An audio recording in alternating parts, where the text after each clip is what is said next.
All right, free radicals, welcome back. My name is Dave, and this is the Radical Independent on YouTube again, ladies and gentlemen. Hey, if I'm not being demonetized, I'm on a roll here. I'm making $10 a day. So, hey, let's just go with it, right? Don't worry, big-time content coming to Rockfin fans via me and the Vigilant Independent. Not sure when that video will be uploaded, but boy, is it going to be a video. You're going to want to watch that. There is a reason. There is a reason for this strategy, and I know here's what the conventional wisdom is talking about. The neo-progressives. Well, why is Tulsi Gabbard still in this race? Maybe we need to have her on our show to talk about why she's still in, because there's, of course, no mathematical possibility that she could be the nominee for the Democratic Party. Let's have her on so she can talk about why she's still running for president. Ha! Zing! And right there, you give Tulsi Gabbard a microphone, and she's going to take advantage of you. You know why? Because she's going to tell it like it is. She's going to tell you exactly why she's still running for president. She's going to completely trash the neoliberal narrative, and she's going to talk about regime change war. She's going to talk about all of the issues that matter to her and how nobody, and that includes you, Bernie, nobody is giving voice to these issues. Now, of course, they'll come back with, well, Bernie Sanders is kind of in your lane. Tulsi Gabbard's going to say, nobody is in my lane. I am my own lane. I am basically somebody who's raising issues that nobody else does on this campaign. Free speech issues, anyone else? Talking about the plight of Julian Assange during this campaign? Nope. Because, you know, the Russians and Julian Assange, and they're in on it. Anyone else talking about how our own CIA is manipulating these elections? Anybody? Bueller? No, I didn't think so. So that's a strategy. And then you've got the neo-progressives who are also out there. Hey, Tulsi, hurry up and endorse Bernie. This is getting ridiculous. You're becoming a cockroach. Yeah? Okay. Well, here's the deal, neo-progressives. You guys with big platforms and 100,000 subscribers, if not more, and sitting there and gloating about how awesome you are and how Joe Biden, he's in cognitive decline. Did you know that? Nah, I have not heard anything about that. Thank you for covering that, though, for the, 38th time this week. Thank you. I appreciate that. That's good info. I'll write that down. Joe Biden, cognitive decline. Got it. Okay. Thanks, neo-progressives. Well, Tulsi needs to drop out. What's going on? She needs to drop out and endorse Bernie before Michigan, or Bernie's toast. Bernie's already toast. You guys, you're watching. This is you on the Titanic. The Titanic is doing this now. You know where it starts to nose down, and you guys are up on the stern. You're trying to save your lives. You're grabbing onto those deck chairs, which are maybe screwed into the deck itself. And speaking of being screwed, it's Bernie Sanders for you. I know you guys just think Tulsi is a roadblock to your success, but in all honesty, Tulsi Gabbard is the only one preserving our success. Okay, and I know that's kind of a weird way to say it, and I'm trying to kind of use the language that I just, employed to get my point across. But Tulsi Gabbard, not only is she her own person, but she doesn't care about dropping out for your sake. She doesn't care. Look, by the way, she already did the thing that you wanted her to do in 2016. And where has that gotten her? Has that gotten her any, goodwill? Has it gotten her any respect? As I said a few months ago, it was Bernie, Bernie, Bernie, Bernie, Bernie, Bernie, Bernie. Tulsi, Bernie, Bernie, Bernie, Bernie. That's the way the coverage is. If you looked like on a square, and the squares, had all these boxes, and you'd see Bernie, Bernie, Bernie, and every once in a while you'd see a Tulsi. And then it'd get back to being Bernie. It's almost like these people are like, well, we'll talk about Tulsi Gabbard because she's good, but let's talk about Bernie. 78, heart attack, yells and screams, not a likable character. I hate to agree with Hillary Clinton. I wouldn't say nobody likes Bernie because I think that's kind of a blanket statement because, yeah, there are people that like Bernie, and I think Bernie's a decent guy, but you're going to, again, and I hate quoting the New York Times too, but you're going to trade one guy who yells and screams a lot, who's got crazy hair, and you're going to put another guy who yells and screams and's got crazy hair. I know, they're very different when it comes to policy. But guess what? Neo-progressives, most Americans aren't as smart as you and me and the people who are astutely tuned in to this channel and others who gather their information and then reach conclusions based on that information. Not everybody is that smart. So you need a little bit of aloha.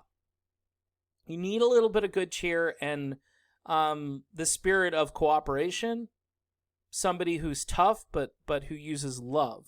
Okay? Oh, you're saying that Bernie doesn't understand love? I don't know. Maybe he does. I'm sure he does. The problem is the perception that, and the whole angry mob mentality, it doesn't lend itself well to the idea that Bernie is this loving, compassionate guy. Now, you're saying, well, we don't need compassion. We need a revolution. I think you need both. And you can't call it a revolution. You have to call it reform. You have to call it change. You have to call it smart, effective change. Is Bernie built coalitions with libertarians? No, because he doesn't really appeal to libertarians. Has Bernie built coalitions with Green Party people, even though his message supposedly is right up their alley? Not really, because he hasn't been strong enough on things like peace and free speech. There's nobody in the Green Party that thinks you should limit speech. They may disagree with your speech, but they don't think you should limit it. They don't think you should call dictators thugs and stuff before negotiating with them. They don't think you should do preemptive military strikes in countries that do nuclear testing on their own soil. Kim just fired off a couple of rockets or something, right, over the weekend? Kim Jong-un. And should we have retaliated? Should have known about that, right? Because our intelligence is the best. So we probably knew they were going to set those rockets off, and those insiders are real itchy on the trigger fingers. But Trump did not do anything stupid to retaliate. We've got coronavirus out there right now, which is just eating up, no pun intended, the news cycle. So you need somebody a little bit more measured and balanced and nuanced. Just like when people were begging and pleading Tulsi, hurry up, call Bolivia a coup, whereas Sanders kind of called it a coup. Once Tulsi got around to talking about it, which, again, drove a lot of these progressive media types crazy, these the Primo Nutjob channel, all of them, they were all like, oh, hurry up, or you're going to really put your campaign in jeopardy. You know who's putting her campaign in jeopardy? You. Because you're making it sound like this is that important. Meanwhile, we've got two ancient guys, one who's got, cognitive dissonance, the other one who certainly has some heart problems and is just old in general and looks really old and worn out on the campaign trail. I know, that's ageism, right? It's just ageism to call old people old. It's ageism. If you're old, you're old. I'm sorry. Okay, so let's get back to this strategy, though. This is the strategy, and it's a good strategy because it's forcing look, bad publicity is publicity. The oldest adage in the book. Hey, they're talking smack against Tulsi. Really? They're talking about Tulsi. Like I said, you start shrinking the number of candidates down. You've got Biden, Bernie. Oh, who's that woman? What's she all? Why is she who is she? Google. Of course, Google might take the Google search and you'll get like Joe Biden's campaign site. You might, but you're still Googling Tulsi Gabbard, and you can actually type in tulsigabbard.com or tulsigabbard.org, and you'll probably get a lot of great information about Tulsi Gabbard. Wow, she's anti-war. I didn't think anybody was against war anymore. And you were probably right, because everybody is not against war. You have to look really long and hard to find a candidate or a political party. I know the Greens and the Libertarians are very anti-war. Maybe there's a trend there, because if you're in an anti-war party, then you're not going to get the same attention. But in this case, people start asking, well, why is she still in? She shouldn't be in. This is ridiculous. I mean, come on. Get out of the way, Tulsi. Tulsi's not doing anything to your candidate. She's really not. She's not taking support away from burners. Because guess what? Most of the Tulsi people have had it with Bernie Sanders. This small percentage, well, she's only got 1%, 2%, whatever it is. Good. I'm glad she has 1 or 2%. 1 or 2% have seen past all of the BS and all of the obfuscation and all of the lying and all of the gaslighting. They've seen through it. 1 to 2% have seen through it, and guess what? They're the smartest people in the country. Yep, I count myself among the 1 or 2% of the smartest people in the country. You know why? Because I care about my kids. Because I care about my future. Because I know that war is not a sustainable economic model for forever. You can't just keep fighting wars that we shouldn't be fighting and killing people. I mean, if you're a Christian person and you think that fighting endless wars is a good idea, I mean, don't you care about humanity? Doesn't the guy who you kind of worship and I'm saying this about pretty much any religion that teaches peace and love, but Jesus was the Prince of Peace. Remember, Tulsi Gabbard came out and said, the Prince of Peace? Christmas, the Prince of Peace, wasn't the Prince of War. That, you have to do some soul searching. If you truly believe that Jesus Christ is somebody that you look up to and that he is your savior, if he's your savior and you're like, oh, endless war is good for the economy. Wow. I could see Jesus with the whips, money changers, even worse, charlatans who make war into, like, the money. It's ridiculous. It's ridiculous. And it's incredibly, I can't even put words to it because I'm so frustrated with people in pretty much every sector, whether you're religious, whether you're atheist. Okay, if you're an atheist, right, and you believe in just that humanity can make changes and so forth, don't you believe that humanity can sit down and think this through and say, I don't think endless war is a good thing? I mean, in general, and coexistence and all of those themes that typically you find with people who don't have any kind of faith tradition. I mean, those people do have a faith tradition. It's a non-faith tradition, but these are still tenets that people live by. They may not have a creed or a Bible or whatever, but they still have something that guides them. Well, Tulsi Gabbard was the candidate to bring the non-believers and the believers together. I mean, this was just, it should have been a no-brainer, but it has become where people can't even mention her name. But now, because, there are only 3 candidates left, the strategy is working. Her name is being mentioned. And even, I think it was Marianne Williamson the other day, who's already endorsed Joe Biden like a fool. I will say this, I like Marianne Williamson, but the fact that she just ran out there and endorsed Biden. Why not stick next to your fellow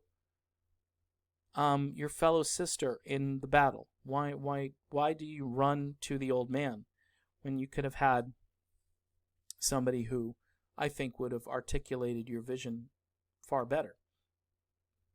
Bandwagonism, that's what it was. Look, I like Marianne Williamson, but here's the thing. The things she cares about, Tulsi Gabbard is more about the peace, the love, the aloha. I mean, Marianne Williamson is a spiritual thinker, so it's kind of weird that she would just run to Bernie, who is about as aspiritual as you can be, okay? And I'm not saying, by the way, that you need to be, overtly Christian or overtly anything, because that polarizes people as well. But you do have to kind of have some sort of grounding that you can sense. And with Tulsi Gabbard, you sense it. With Bernie Sanders, it's like, Medicare for all is my grounding. That's what I care about. People are starving in the streets. Okay, well, you'd be better off petitioning Mike Bloomberg to help the people who are starving in the streets. I'm just saying, we waste all this time and energy on a presidential campaign. And the solution could be that we have this money and we can allocate it and we can encourage people to do better. All right. But the bottom line, as I always like to say, is that when you're out of bullets, when you're out of ammo, you throw your gun and you hope you hit something. And what Tulsi Gabbard has decided to do is stay in so long that she becomes an irritant. And it's smart, because once people start asking her why are you still there, Tulsi? She's going to have the most amazing comeback. She's going to be able to say, you know why I'm still here? You know why? Because nobody's talking about the most important things. And I'm here to explain it. And every time you ask me why I'm still here, I'm going to tell you about what I believe in. I'm basically going to articulate my platform. And then more people are going to find out about me. And more people are going to say, whoa, what the hey? How come we didn't know about Tulsi Gabbard? And there's still time. There's still time. There's still a lot of primaries to be had. And Tulsi Gabbard could start finishing in second place. She could start doing well where she picks up more delegates. She hits 15%. She could pick up delegates. She goes to the convention and her movement is launched because they have to give her time to speak. And even just worst case scenario is Biden's the nominee, and Biden's not going to be as much of a. I bet you they'll let Tulsi speak at that point because they got nothing to lose. Biden's already the nominee. Tulsi gets up there and she has a speech where she launches a brand new political movement into the stratosphere. And as people are voting for president, in the back of their minds, they're going, man, I wish I could have voted for Tulsi Gabbard. Or I wish Tulsi Gabbard was in another party. All of that stuff is going to happen. Because you know what? It doesn't matter if it's Biden, Bernie, or Trump as president. We're basically going to go on the same trajectory with slight variances. Bernie would spend all of his time trying to battle for all of these big proposals he has, and he'd be compromising left and right. Trump is just going to stay the course, and Biden's going to stay the course, but he's going to be Biden. He's not going to do much to change what Trump has done. People are just going to wake up in the morning and they're going to go, oh, wow, boy, am I glad Trump isn't president anymore. Isn't that nice guy, Joe Biden? Isn't he nice? Even though he can't string a sentence together, isn't he a nice guy? And you know what? Nice is important because with Tulsi, you get policy and you get nice. So, yeah, her strategy is fairly brilliant. Fairly brilliant. I'm not going away. I'm going to be your worst nightmare, and I'm going to help people in the process. I'm going to wake people up. I'm going to start a whole political movement. And you progressives over here who said you were really progressive, you're really not that progressive. You want a bunch of free crap, but you don't want to deal with the hard realities of life. You don't want to see that people have differences. When it comes to faith, they have differences. All right? When it comes to war and peace, they have differences. Okay? When it comes to just how they want to organize their life, they have differences with you. And they don't want to talk to you. The cultural Marxism and extremism that comes from that whole movement, this is why Joe Biden is winning in places that he shouldn't win. Because as much as people empathize with some of those struggles, they don't want to be made to feel like they caused it. I didn't do this. I didn't cause this. I can help fix it, but I'm not the problem. All right? We're all part of this, and you need to respect each other, respect and love differences of opinions, and the Bernie people don't do that. They don't. Most of them don't. And most of the progressives, they have a lockstep bunch of things that they continuously emphasize, way out of step with most Americans. Way out of step. And they won't admit it. They won't talk about it. They won't be honest with themselves about it. They think that their voice is going to switch things. Like if I just talk, somehow Americans are going to come around. And then what happens is at the end of it all, they have to explain it and say, well, they're racists, they're bigots, they're homophobes, they're white supremacists. And none of that is accurate. I mean, there are little tiny footholds there. This isn't a pandemic of stupidity. This is just what people do, how people organize themselves. Even these progressives do it. And they won't tell you that they do it, but they do it. And then, they'll find a way to justify it in their own life, but they won't be honest with the way society views things. They won't go there, because then their whole worldview crashes down upon themselves. So again, if you're wondering about this strategy and you're thinking to yourself, why is she still in there? Because she's forcing their hand and saying, yeah, keep asking me why I'm still in. Go ahead, I dare you, I double, I triple dare you to ask me. Oh man, it's awesome. When she answers the question, the jaws are going to hit the floor. They're going to have to cut to commercial breaks. Hey, okay, we'll be right back with Tulsi Gabbard, Congresswoman Tulsi Gabbard, after this message from Pfizer and, Raytheon. We'll be right back. So, anyway, that's my video. Thanks for watching. Please support the channel, David J. Spuria at gmx.com for one-time PayPal donations. Again, want to thank a few of my great supporters, Michael, Christine, and Dennis. Oh, Dennis. Dennis is a rock star on Twitter. You got to go find Dennis. I don't want to give his last name out because he probably doesn't want me to, but man, that dude is sharp. He's as sharp as a tack. He ain't a neoliberal. He ain't a neo-progressive. He is just Dennis, all right? All right, I'm done. Be back soon. See you then.